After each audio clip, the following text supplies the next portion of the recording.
আতঙ্কের আর এক নাম যৌনাঙ্গ খেকো পরজীবী।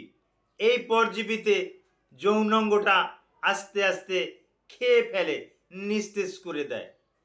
এটা মূলত এই পরজীবীটা শামুকের ভিতরে বিদ্যমান। শামুক থেকে এটা মানুষের শরীরে এটা ঢুকে যায়। এই যৌনাঙ্গ খেকো যে পরজীবী আছে, এই পরজীবী সম্পর্কে অত্যন্ত গুরুত্বপূর্ণ কিছু আলোচনা করছি। আলোচনাটি আপনারা আজকের পেপার পত্রিকাগুলোতেও পাবেন, বিভিন্ন পেপার পত্রিকাটাও আছে। এই যৌনাঙ্গ খেকো পরজীবী, হয়তো এই নামটা পূর্বে আপনারা হয়তো শোনেননি। হয়তো আজকে আমার ভিডিওটাই আপনি প্রথম দেখছেন। ইউটিউবেও হয়তো এমন কোনো একটা ভিডিওর নামও শোনেন নাই যে যৌনাঙ্গ খেকো পরজীবী বলতে কিছু আছে। আসলে এই the more you read the more you learn. আপনি যত স্টাডি করবেন, যত পড়বেন, যত স্টাডি করবেন, তত বেশি আপনি জানতে পারবেন। এই সম্পর্কে আমি কিছু আপনাদেরকে তথ্য দিচ্ছি।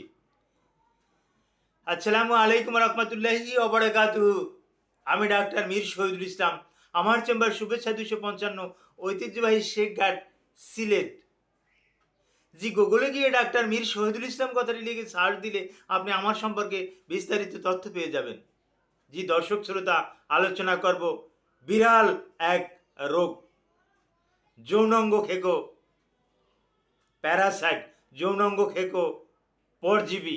এই সম্পর্কে আমি গুরুত্বপূর্ণ কিছু তথ্য দেব, যা সম্পূর্ণরূপে চিকিৎসা বিজ্ঞান ভিত্তিক আলোচনা। জি, এই যে পরজীবীটা, এই পরজীবীটা শামুকের ভিতরে বিদ্যমান। এই শামুক পানিতে বাস করে। আপনি যদি খালে, বিলে, নদীতে, ডোবায়, ওখানে যদি গোসল করতে যান, আপনি যদি ওখানে স্নান করতে যান, তাহলে ওই পানির ভিতরে যে স্নেল বা লার্ভা, এই লার্ভাটা আপনার ত্বকটাকে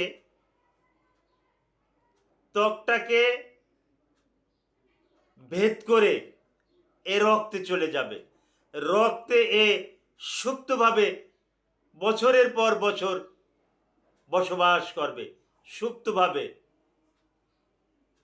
আপনার যে ইমিউনি সিস্টেম আছে এ বুঝতেও পারবে না, যার পরিপ্রেক্ষিতে সে ওখানে থেকে সে বংশ বিস্তার করা শুরু করবে। ওখানে বসে সে ডিম পাড়া শুরু করবে। আর এই ডিম গিয়ে জমা হবে আপনার লিভার, ফুসফুস ও যৌনাঙ্গ। তো আপনার যৌনাঙ্গে যখন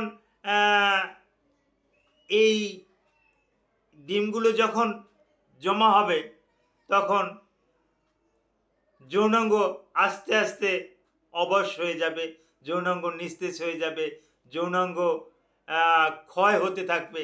যেমন অনেক সময় আমরা বলি অস্টিওআর্থ্রাইটিস, হাড়ের ক্ষয়।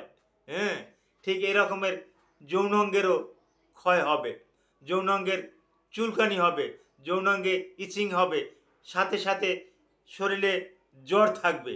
এটা শুধু এটা এ পর্যন্ত ভেনেজুয়েলা, আফ্রিকা, সাউথ আফ্রিকা, চীন, ফিলিপাইন, ইন্দোনেশিয়া এরকমের বিভিন্ন গুরুত্বপূর্ণ দেশ সহ 78টি দেশে এ পর্যন্ত এইটার আধিক্য বিদ্যমান। এখন এটা কিছু প্যাটার্ন চেঞ্জ করেছে।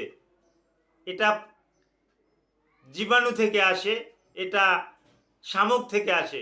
শামুক থেকে যখন মানুষে আসে, আবার মানুষ থেকে যখন আবার শামুকে যায়, আবার বিভিন্ন প্রাণীতে যায়, প্রাণী থেকে মানুষে, মানুষ থেকে প্রাণীতে যখন আসে, তখন এটার হাইব্রিড মানে উচ্চ বংশর হয়ে যায়। উচ্চ বংশ বলতে তখন এরা আরও শক্তিশালী হয়ে যায়। তখন এই প্যাটার্নটাকে দমানোর জন্য কোনো কার্যকারী ঔষধও আর থাকছে না। মূলত যদিও আমরা বলি অ্যান্টি অ্যান্টি প্যারাসাইট কিছু ড্রাগ আছে, এই ড্রাগগুলো দিয়ে এটাকে দমন করা যায়, কিন্তু যখন এটার প্যাটার্ন চেঞ্জ হয় তখন কিন্তু এটাকে আর দমন দমন করা যায় না। তো আপনি